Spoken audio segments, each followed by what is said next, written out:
अध्यक्ष महोदय, या राज्यातील जवळपास 80-82 हजार आशा वर्कर आणि गटप्रवर्तक 1.25 महिना झाला अध्यक्ष महोदय आंदोलन करतायत.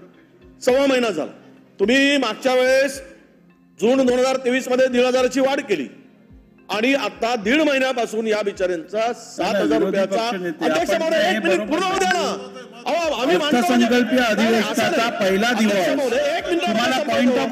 तुम्हाला पॉइंट ऑफ इन्फॉर्मेशन मांडण्याची संधी मी देईन ना. असं कसं करता? ऐकून घ्या. आझाद मैदानावर बसले आहेत. 1.5 महिन्यापासून अध्यक्ष महोदय बसले आहेत. आपण विनंती आहे आपल्याला विनंती आहे की थोडक्यात संपवा. याच्यावरती भाषण होणार नाही. आपण थोडक्यात सभागृहाला माहिती द्या. याच्यावरती भाषण मी देणार नाही. अगदी थोडक्यात. आझाद मैदानावर अध्यक्ष महोदय माननीय मुख्यमंत्री महोदय ते 1.5 महिन्यापासून बसलेले, घरदार सोडून बसलेले आहेत. आपल्याला विनंती आहे कॅबिनेट पुढे जाण्यासाठी डिपार्टमेंटचा प्रस्ताव 7,000 रुपये वाढीचा तयार आहे.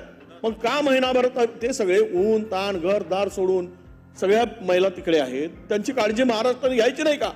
आणि त्यांची मागणी जास्त मागणी आहे. इतर राज्याच्या तुलनेत त्यांनी जे आंदोलन पुकारलं आहे त्यामध्ये आपल्याला विनंती आहे की तो कॅबिनेटमध्ये प्रस्ताव आणा आणि 7,000 रुपयाची वाढ आहे ती तरी करून घ्या. अध्यक्ष महोदय, आज पहिलाच दिवस आहे आणि आज एक मुद्दा इथं उपस्थित केलाय. मी सभागृहाला सांगू इच्छितो, राज्याच्या मुख्यमंत्र्यांनी स्वतः त्यांना अनेकदा वेळ दिला, अनेकदा चर्चा केली.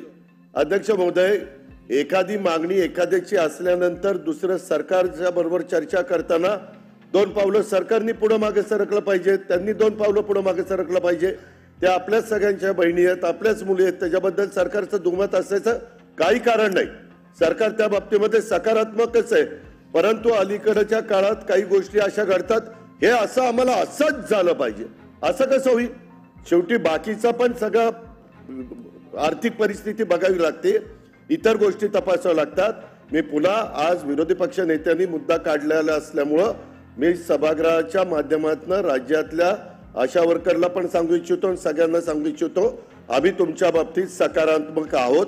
आपण त्या ठिकाणी चर्चेला या, थोडं पुढं मागं व्हा, आपण विषय संपून टाकू, ही मुख्यमंत्र्यांची भूमिका आहे. अध्यक्ष महोदय, मी आपल्या अनुमतीने सन 2023-24च्या पुरवणी मागण्या सभागृहात सादर करतो व असे करीत असताना मी सभागृहाचे असे निदर्शनास आणू इच्छितो की भारतीय संविधानाच्या अनुच्छेद 202, 205 व 203 खंड 3 खाली मिळालेल्या अधिकारात महाराष्ट्राचे माननीय राज्यपाल महोदयांनी सन 2023-24च्या पुरवणी मागण्या विचारात घेण्यात याव्यात अशी शिफारस या सन्माननीय सभागृहास केली आहे. सन 2023-2024च्या पुरवणी मागण्या सभागृहात सादर करण्यात आल्या. महाराष्ट्रातील ताज्या बातम्यांसाठी बघत रहा टाइम्स टुडे 18 न्यूज. सोबतच शेअर करा, सबस्क्राईब करा आणि बेल आयकॉन